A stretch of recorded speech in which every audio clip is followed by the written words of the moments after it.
So, about the NPC, it's definitely stolen from, well, like I said, Julius. Now, another thing. Meatball, really ugly looking. What is he surrounded by?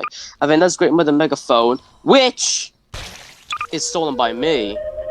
I made the whole mechanics from her, for her, and, it being stolen.